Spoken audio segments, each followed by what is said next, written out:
What's up guys, macadii here, and today guys, another episode of our checks and counters series. Well, what we're going to be doing is having a look at Xurkitree, a very prominent threat up in the OU metagame at the minute, and have a look at some of my favourite ways to be able to check and also counter it. So if you guys are excited, don't forget to leave a like down below, I would really appreciate it. It's a brand new series, I hope you guys are really enjoying it. I'm having a lot of fun having a think about fun counters and sort of my favourite ways that I put things on teams to be able to help answer this threat, because it is a very prominent threat right now, because that base 173 special attack hits like a truck, and the fact it gets tail glow as well is like no one likes to face it. So yeah, I hope you guys do enjoy this one. So let's talk a little bit about Xurkitree to start with. So Xurkitree has a fantastic name, very pun rich, which I do very much like. So the normal spread is this sort of very much standard spread is 252 in special attack, 252 in speed, timid nature. Now it can either be choice scarf,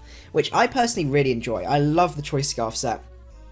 Puts in a lot of work, really pressures your opponent, and with beast boost as well, it gives you a boost in special attack, so it's like special moxie every time you get a kill. So if you can get rid of their ground immunity, start spamming Thunderbolt, then you're going to be starting to get a lot of wins, because it's going to be really running through your opponent's team unless they're quick to stop it, because once it starts rolling and it starts getting those boosts, they're in trouble, and they're going to be they're in a whole load of pain, basically, from there. Volt Switch allows it to get initiative, so it's actually quite a difficult one, because even if you switch in a grass type or something like that, and it's clicking Volt Switch, they're still going to take some damage, they're going to Volt Switch out, and if it's paired up with, I always like a nasty core of this, and also, oh, I forgot the Pheromosa, isn't it?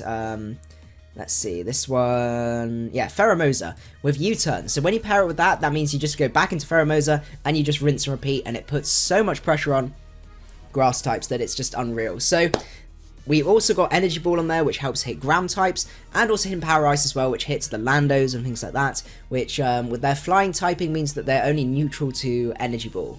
So it's a very difficult one to try and handle. It also sometimes goes down the Tail Glow set, where it gets Tail Glow, and then you go for like this with Life Orb and Beast Boost, and that thing then hits like a truck. If you try and switch into a specially defensive wall that's going to be going in, and it's slower than Xurkitree, and they set up the Tail Glow, there's a decent chance for most Pokemon they're going to drop to that. So it's trying to find Pokemon that can handle it, both the Tail Glow set and also the Choice Scarf set, because they're both the most prominent ones. So this is my sort of thoughts in terms of my ranking of the top 5 answers that I think I like to use versus Xurkitree, and I think work pretty well.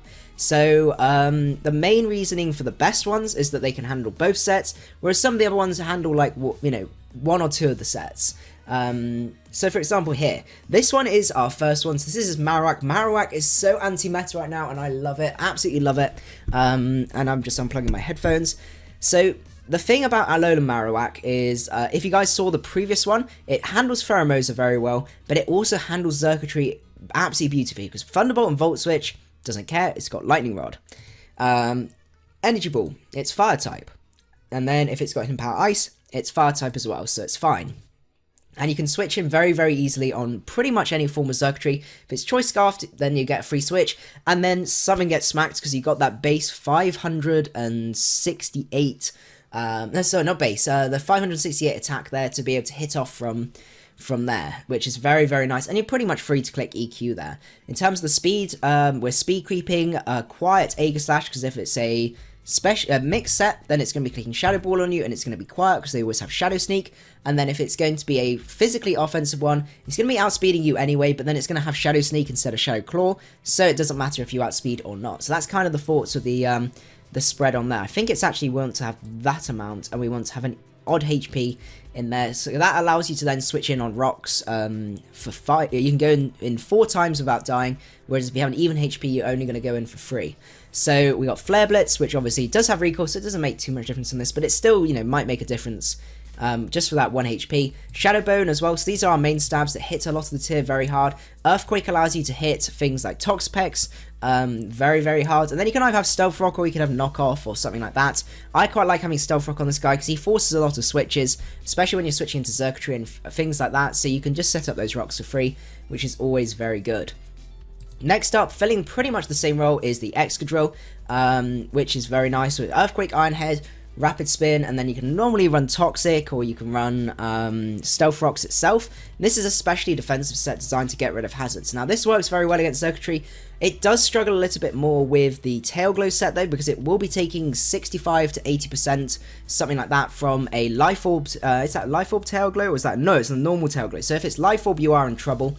But if it's non-Life Orb and it's just leftovers or something like that, which they do sometimes run, you are okay. So that's why Marowak, I think, stands out a little bit better, because it resists everything, whereas Xurkitree is still weak to the Energy Ball. And if it doesn't decide to go for that and it's Scarf, then it still puts the pressure on, because Energy Ball is not going to be doing too much as a Scarfer, and Xurkitree can pretty much come in for free each time Xurkitree's out there. I also want to mention Tangrowth as well, because with this set, even with the Assault Vest, you're still tanking those hits pretty well. If I just show you here, so Tangrowth, Common Showdown, I think this is the set. No, that's the Tangela. Tangrowth, Assault Vest. Yeah, so we're pretty much doing a lot with Leaf Storm. I think Earthquake, if I remember rightly, does a whole ton of hurt. Let's see. Okay, it doesn't do as much as I thought, but it's still, actually no, because that's negative. You're still Turkeying.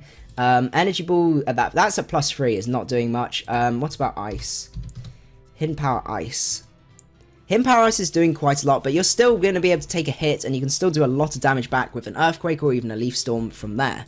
Same as well with Steelix with Excadrill. I just personally prefer Excadrill, because that extra special defense means you're more reliable to be able to take those Energy Balls.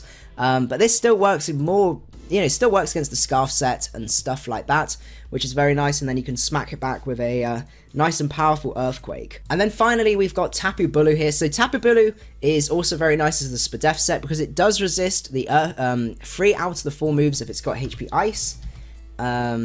Sometimes even the Tail Glow one does have HP Ice. It either runs Energy Ball or HP Ice. It depends on how it fits within the team. So Tapu Bulu can take the ones with Energy Ball, but it can't really take the ones with HP Ice too well if it's the Tail Glow set. But it handles the Scarf set pretty well. And if they are locking themselves into Energy Ball or Thunderbolt, it can abuse that by setting up a free sub from there. So, it's kind of nice. It's more of a soft check. As I said, we're going from sort of hard, complete shutdown to, some pretty decent checks from there. So these are my top 5 ways that I quite, mons that I like to run to be able to handle Xurkitree. So I hope you guys did enjoy this video. Let me know down below what your answer to Xurkitree is on your teams. And if you did enjoy, don't forget to leave a like. I would really appreciate it.